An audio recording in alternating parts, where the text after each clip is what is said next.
Bora lá?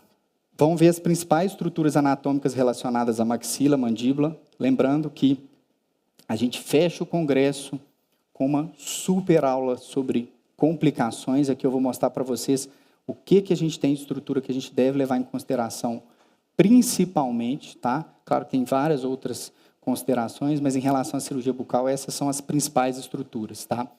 Maxila. O que vocês imaginam que a gente precisa levar em consideração? Qual que é a principal estrutura ali de risco para a gente? Seio maxilar. Cavidade nasal um pouco também. A fossa, região posterior, é importante também, porque o dente pode ser deslocado para a região infratemporal. Mas, basicamente, seio maxilar, a gente vai falar muito sobre isso aqui, mostrando para vocês rapidinho aqui, ó. Pela primeira vez a gente fez isso aqui. Olha só que legal. Esse exame de imagem é o exame de imagem do cadáver que a gente vai fazer inúmeros procedimentos ao longo do dia. Então, a gente vai conversar sobre planejamento, sobre risco, tudo aqui no exame de imagem, avaliando clinicamente, e depois a gente vai para a técnica cirúrgica. Então, a gente vai costurar todo o planejamento de uma forma como a gente nunca fez, né? Então, aqui, eu preciso entender meu seio maxilar, essa relação antero-posterior dele, nem sempre ele está relacionado só com o molar, não. Tem seio maxilar pneumatizado, mais amplo, e ele pode ter uma relação até com dentes mais anteriores. Então, a gente tem que entender que existem variações anatômicas, certo? Mandíbula, a gente vai levar em consideração o nervo alveolar inferior, a gente vai fazer uma super revisão também na nossa aula de anestésio. Eu preciso considerar meu nervo mentual, que é a exteriorização ali do nervo alveolar inferior, quando ele chega lá na frente. Então, se eu for fazer um acesso cirúrgico aqui nessa região, eu tenho que tomar cuidado, senão eu posso seccionar o nervo ali. Tá? Então, eu tenho que saber aonde ele está. Normalmente, aqui entre os pré-molares inferiores. E uma série de estruturas que a gente vai levar em consideração também. Mas, considerando anatomia de maxila, anatomia de mandíbula, essas são as principais estruturas. Lembrando que nós vamos contar com os diferentes cortes, especialmente quando nós fizermos tomografia computadorizada. Eu sei que muita gente tem dúvidas sobre corte tomográfico. Esse é um corte coronal. Para vocês nunca mais esquecerem, segredo para a vida, já valeu a vida no congresso no sábado de manhã. Corte coronal acompanha quem? A sutura coronal. Certo? Então, na hora que a gente faz um corte ao longo da sutura coronal, eu estou dividindo o crânio em anterior e posterior. Eu posso fazer cortes para frente e para trás. Então, o coronal acompanha a sutura coronal. Pegou aqui? Sutura coronal, corte coronal, anterior, posterior. Fechou?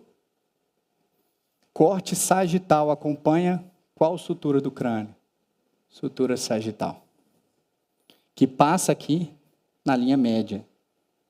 Certo? Então, se eu fizer um corte ao longo da sutura sagital, eu estou separando o indivíduo em direita e esquerda. Aí eu posso ir mais para um lado ou mais para o outro. Certo?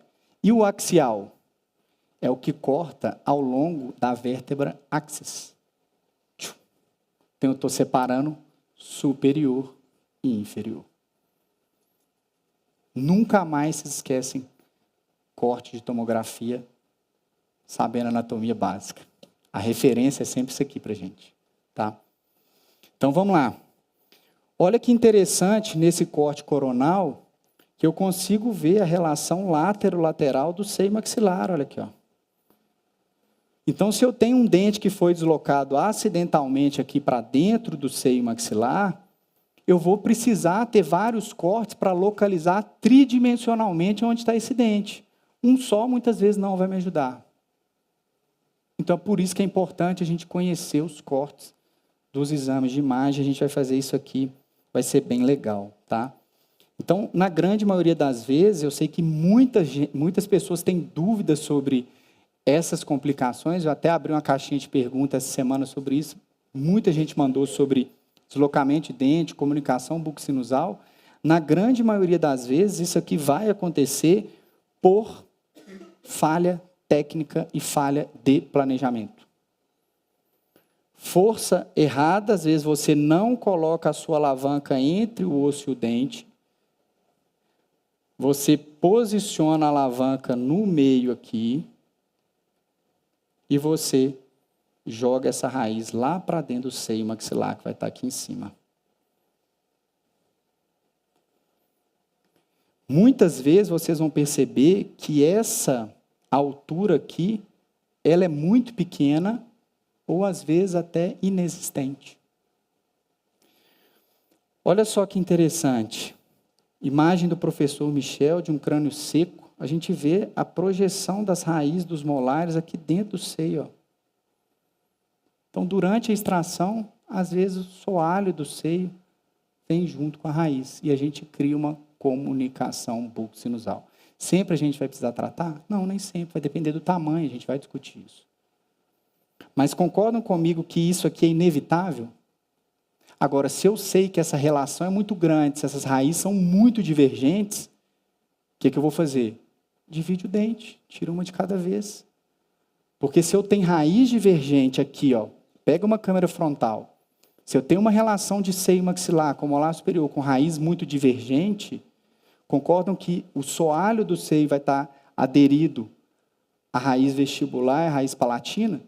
Na hora que eu trago isso aqui, eu posso trazer uma quantidade maior de tecido ósseo durante a minha extração.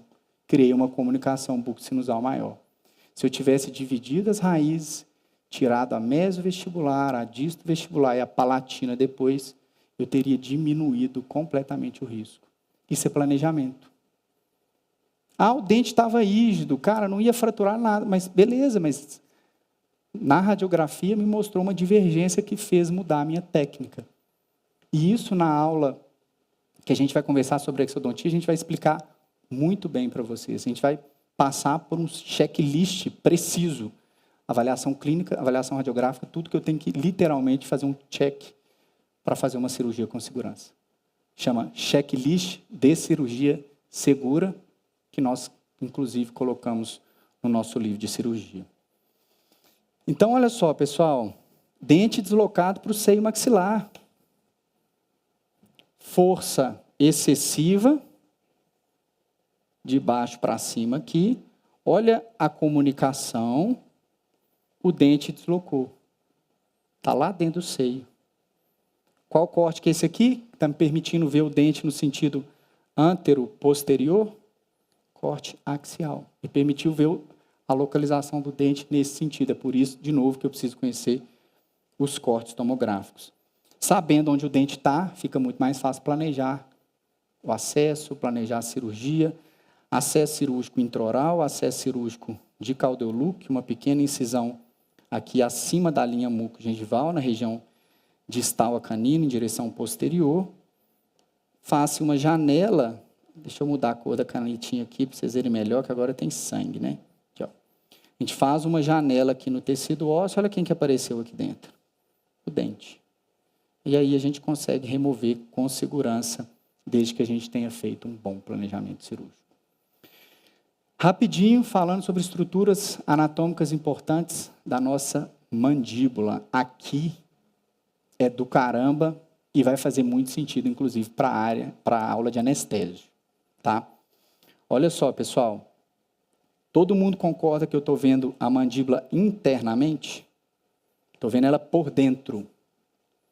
É isso aqui, ó. Então, é como se a gente estivesse vendo essa imagem aqui, ó.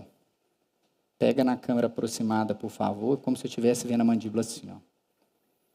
O meu nervo alveolar inferior, que é uma estrutura que a gente preocupa muito e a gente não quer lesar de maneira nenhuma, entra aqui atrás, ó,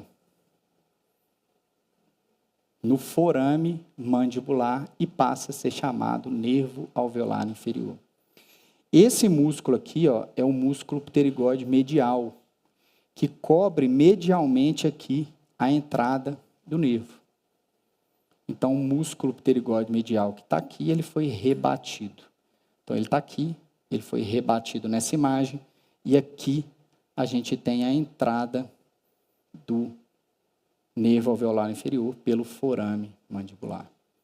E ele vai percorrer a mandíbula no seu trajeto intraósseo, vem aqui na câmera aproximada para mim, até exteriorizar aqui na região do forame mentual, e ele passa a ser chamado como nervo mentual.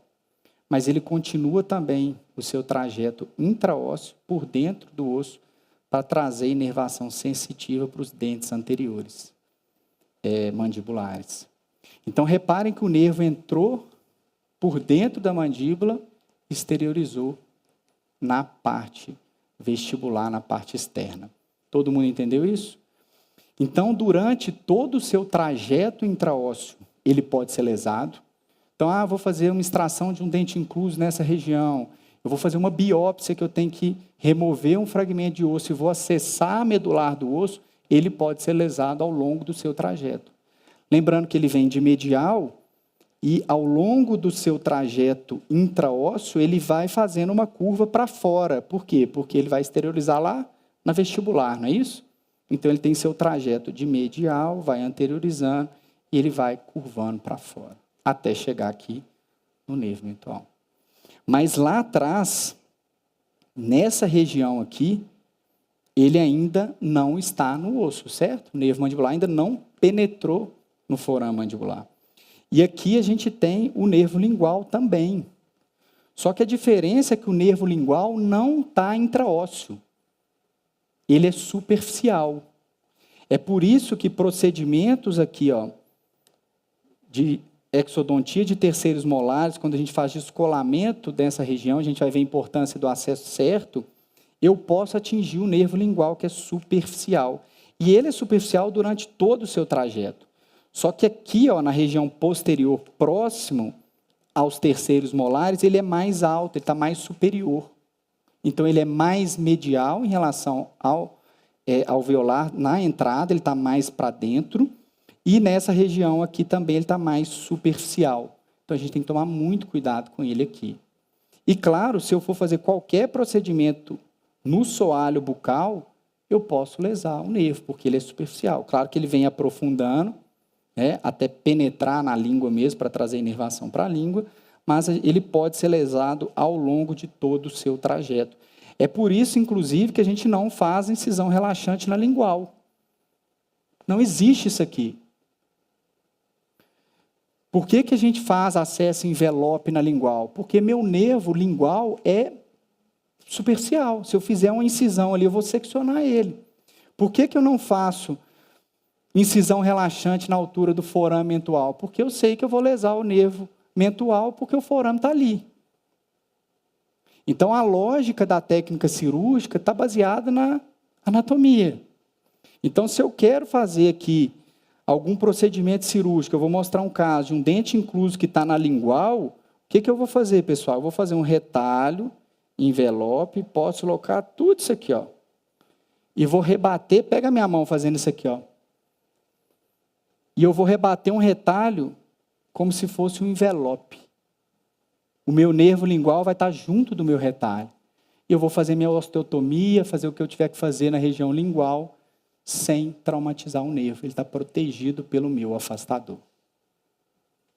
Por que eu sei isso? Pela anatomia. Então, se eu tiver também que fazer a remoção de um cialolito, de um cálculo no ducto da glândula, eu tenho que levar em consideração o nervo lingual e todas essas estruturas aqui.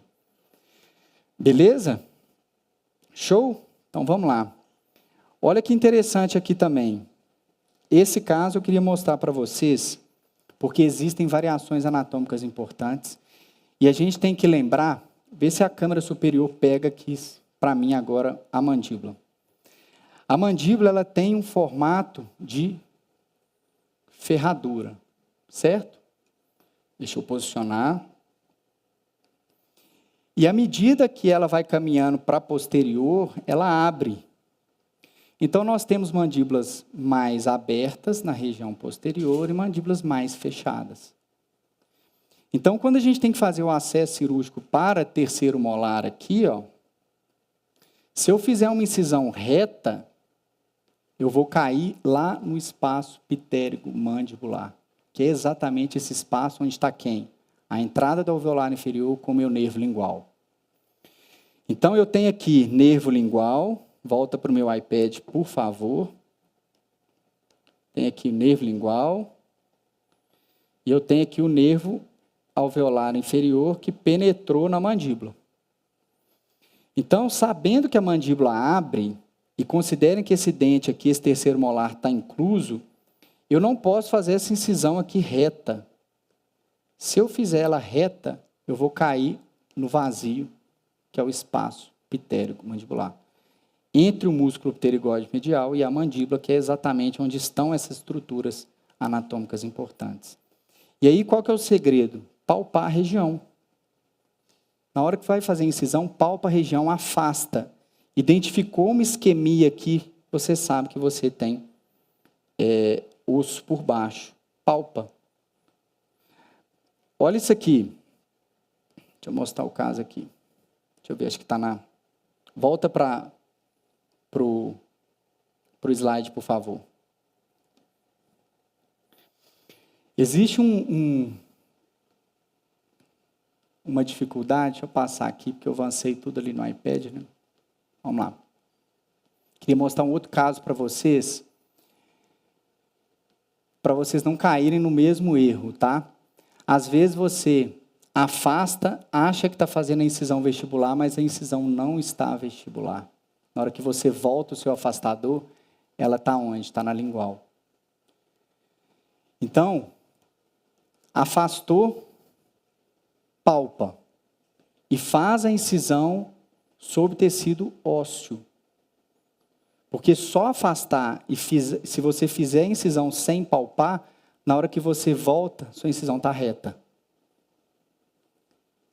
Caiu no espaço pitérico-mandibular, quem está aqui? Nervo lingual. E é uma das principais complicações em termos de incômodo para o paciente. Ficar com a língua anestesiada. É até mais desconfortável do que o próprio nervo alveolar inferior. Tá? Mais uma imagem aqui mostrando para vocês. Como eu expliquei para vocês, ó, se eu for fazer qualquer procedimento cirúrgico na lingual, retalho envelope. Eu não vou fazer incisão vertical, porque senão eu vou romper o nervo lingual. Desloquei aqui meu retalho, olha que bonito. Osteotomia, remoção óssea, tiro os dentes inclusos aqui, supranumerários, com segurança. Reposiciono o retalho, sutura tranquilamente. Último caso, um dente incluso, exatamente na região do forame. E agora, né?